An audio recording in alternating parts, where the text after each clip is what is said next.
नमस्ते, राधे राधे। आज हम लोग बात करेंगे एक बहुत ही अद्भुत स्पिरिचुअल ज्ञान के बारे में। महाकुंभ का समय चल रहा है, तो जो त्रिवेणी संगम है प्रयागराज में, उसका हमारे स्पिरिचुअलिटी से, हमारे शरीर से क्या कनेक्शन है, आज उसको समझने की कोशिश करते हैं। त्रिवेणी संगम क्या है? तो प्रयागराज में गंगा, यमुना और सरस्वती, ये तीन जो पवित्र नदियां हैं, ये तीनों नदियां वहां मिलती हैं, जिसे हम त्रिवेणी संगम कहते हैं। गंगा और यमुना जो है वो आपको आंखों से दिखाई देती है, उनके पानी का रंग जो है वो भी अलग अलग होता है। आपको साफ साफ जब संगम पे आप जाके देखते हैं तो वो साफ साफ एक दूसरे के साथ मिलती हुई दिखाई देती हैं। सरस्वती जो है वो भी वहीं मौजूद होती हैं, लेकिन वो गुप्त अवस्था में होती हैं, वो नेकेड आई से विजिबल नहीं होती हैं। जब ये तीनों नदियां त्रिवेणी पे संगम में मिलती हैं तो उसके बाद जमुना और सरस्वती जो है वो गंगा जी में ही विलीन हो जाती हैं, और वहां से गंगा जी जो है प्रयागराज से फिर बनारस, और बनारस से फिर बंगाल की खाड़ी में जाके महासागर में मिल जाती है।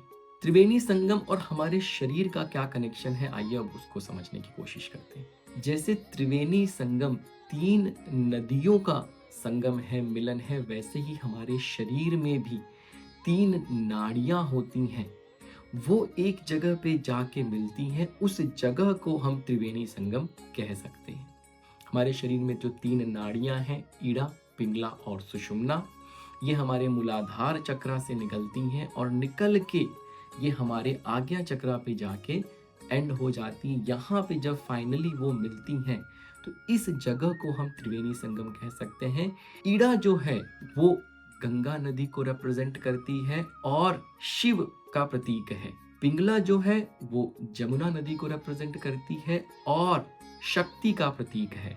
और सुषुम्ना नाड़ी जो है वो सरस्वती का प्रतीक है, जो कि आध्यात्मिक ऊर्जा का प्रतीक है। ऐसा माना जाता है कि त्रिवेणी संगम में स्नान करने से मनुष्य के सारे पाप धुल जाते हैं और उसके मोक्ष का जो रास्ता है वो प्रखर होता है। जब हम ध्यान में बैठते हैं और अपना सारा का सारा फोकस अपने आज्ञा चक्रा पे लेके जाते हैं, तो ये जो तीनों नाड़ियां हैं हमारी, वो यहाँ पे एक हो जाती हैं और सिर्फ शिव बचते हैं।